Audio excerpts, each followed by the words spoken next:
I remember that day vividly when my mom dropped me off with this woman.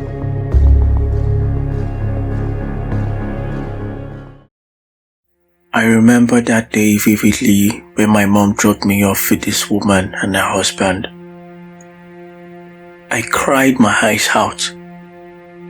I didn't want to leave my mom, but she said it was for my own good as she couldn't take care of me by herself. She stood there bidding me goodbye on my way to paradise.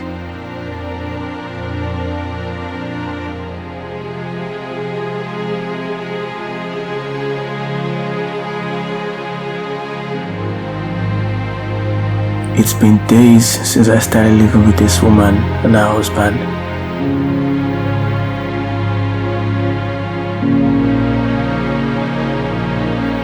They were so good to me.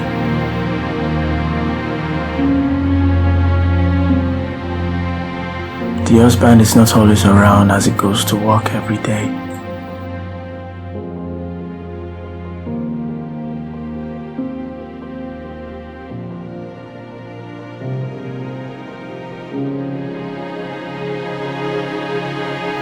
And he comes back late at night every time.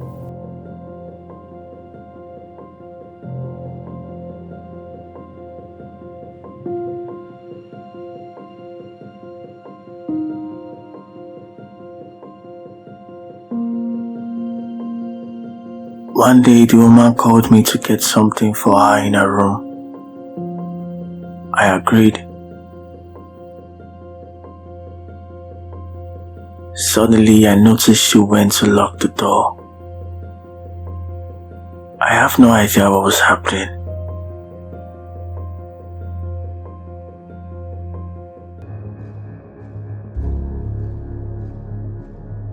She told me to cream her back.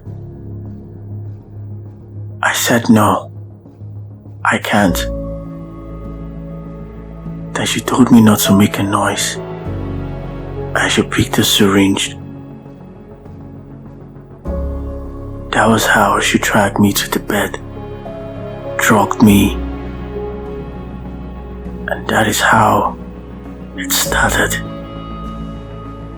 Days after days, weeks after weeks. Several times she will come to my room and do whatever she wants to do with me and ask me not to tell anybody. It was becoming an habit. I decided to talk to her husband to tell him what has been happening, but he wasn't giving a listening ear. It was more about work and getting a rest from all his travels.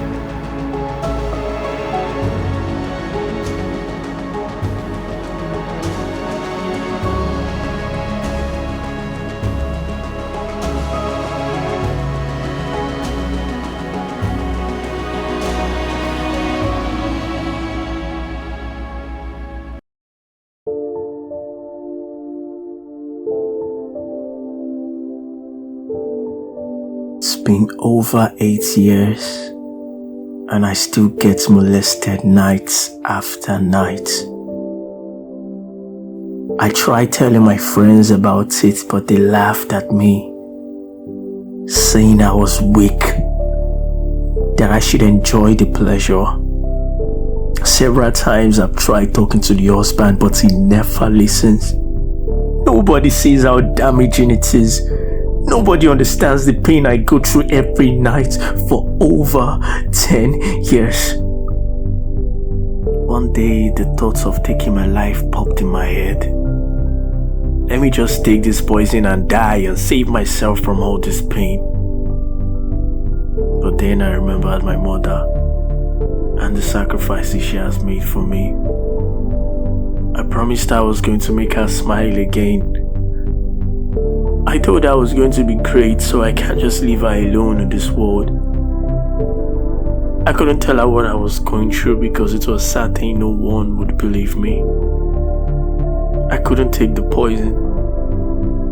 I was angry and furious. I just lay there on the bed crying my eyes out.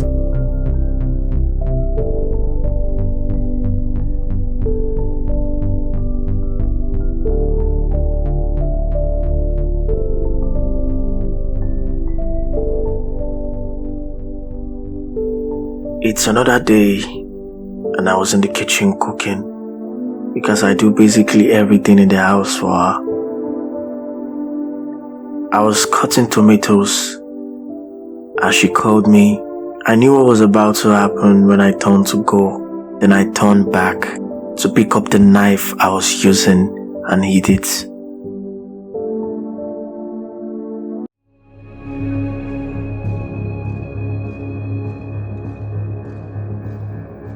I pretended like I was in for it.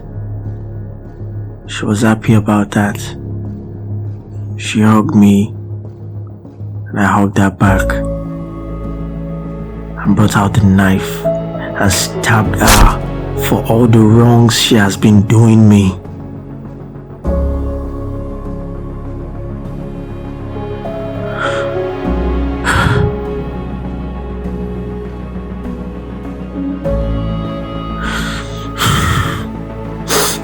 I watch her bleed and fight for her life.